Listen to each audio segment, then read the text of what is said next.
يا أيتها النفس المطمئنة ارجعي إلى ربك راضية مرضية فادخلي في عبادي وادخلي جنتي. Chers frères et sœurs, il y a quelques jours, un frère m'a posé une question.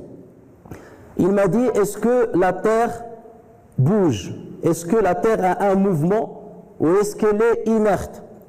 Et c'est le soleil qui tourne autour de la terre. Bien entendu, je n'avais pas besoin de trop réfléchir et de répondre avec, je dirais, évidence que bien entendu la terre tourne.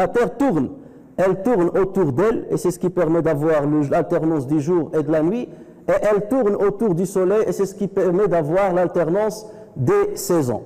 Mais j'étais stupéfait d'entendre le frère dire qu'il y a des frères qui sont nombreux, qui pensent que ce n'est pas le cas, qui pensent que la terre est stable, que la terre est inerte, qu'elle ne bouge pas, qu'elle n'a pas de mouvement, et que le soleil qui tourne et qui tournerait autour de la terre, et que ceci a été confirmé d'une manière qui ne laisse aucun doute dans le Coran et la sunna du prophète sallallahu alayhi wa sallam.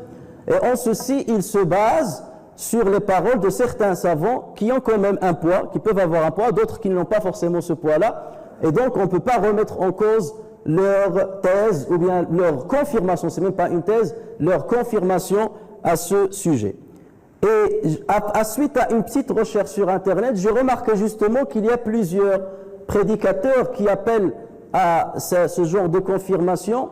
Et j'ai vu en même temps certains journaux, comme par exemple le Courrier International, qui est un journal très respectueux et écouté et lu par énormément de personnes à travers le monde, qui quelque part se moque des musulmans en ayant publié un article qui parle d'un prédicateur qui dernièrement, en l'an 2015, a donné une conférence dans laquelle il a mis le point sur cette question-là, où il affirmait sans aucun doute que la terre ne bougeait pas et que ceci est confirmé par le Coran avec des versets qui sont explicites et qu'on ne peut en aucun cas remettre en cause. Et il se base en ceci sur une argumentation qui se base sur son propre raisonnement.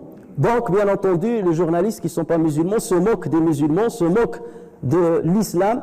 Et avec tout l'amalgame qui se fait sur l'islam aujourd'hui, il nous appartient de lever le voile sur ce genre de réalité et de parler de ce sujet avec un peu plus de détails, ce qui va nous prendre ce prêche du vendredi et le prêche prochain, Inch'Allah tabaraka wa ta'ala.